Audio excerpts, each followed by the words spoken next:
சென்னையில் honey drop மூலம் real estate அதிபரிடம் பணம் பறிக்கப்பட்டிருக்கக்கூடிய சம்பவம் வெளியாக இருக்கிறது. அண்மை செய்தியாக பார்த்து கொண்டிருக்கிறோம். விவரங்களோடு இணைந்திருக்கிறார் செய்தியாளர் சாலமன். சாலமன், வணக்கம். தொடர்ந்து இந்த விவகாரத்தில் குற்றச்சாட்டு என்னவாக இருக்கிறது? விவரம் என்ன? சென்னை அரும்பாக்கத்துல ஹனி டிராப் மூலமாக ரியல் எஸ்டேட் ஊழியரை கடத்தி 20,000 ரூபாய் பணம் பறிக்கப்பட்ட சம்பவமானது அரும்பாக்கம் பகுதியில பெரும் பரபரப்பை ஏற்படுத்தியிருக்கிறது. குறிப்பாக முரளி என்ற இளைஞரை தான் நேற்று 3 நபர்கள் அவரை கடத்தி சென்று பல்வேறு லாட்ஜுகள்ல வைத்து அடித்து அவரிடமிருந்து பணம் பறிப்பு ஈடுபட்டிருப்பதாக அரும்பாக்கம் போலீசாருக்கு தகவல் கிடைத்திருக்கிறது. உடனடியாக அங்கு சென்று போலீசார் மீட்டிருப்பதாக தகவல் வெளியாகி இருக்கிறது.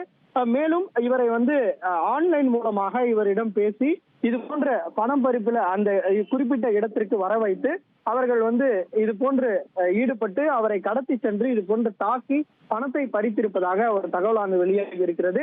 இந்த சம்பவம் தொடர்பாக அந்த நபர்கள் யார் என்பது தொடர்பாக அங்குள்ள சிசிடிவி காட்சிகளை வைத்து போலீசார் தீவிர விசாரணை மேற்கொண்டு வருகின்றனர். மேலும் இந்த வழக்கு தொடர்பாக அரும்பாக்கம் போலீசார் வழக்கு பதிவு செய்து இது தொடர்பாக அந்த ரியல் எஸ்டேட் அதிபரை எப்படி கடத்தினார்கள், எவ்வளவு நாட்களாக பழக்கம் ஏற்பட்டது உள்ளிட்ட பல்வேறு கோணங்கள்ல இந்த விசாரணையானது நடத்தி வருகின்றனர். இந்த முரளி என்ற இளைஞருக்கு ஏற்கனவே அந்த நபர்களுடன் பழக்கம் ஏற்பட்டிருக்கிறதா, இவர்கள் எந்தெந்த லாஜிக்கெல்லாம் கொண்டு சென்று அவரை மிரட்டி பணம் பறிப்பில் ஈடுபட்டனர் உள்ளிட்ட பல்வேறு கோணங்கள்ல இந்த விசாரணை நடைபெற்று வருகிறது.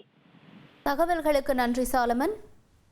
விளம்பரமே இல்லாமல் 1 மணி நேரம் நான் ஸ்டாப் நியூஸ் சொல்லும் தந்தையின் காலை செய்திகள் தினமும் காலை 6 மணி முதல் 7 மணி வரை.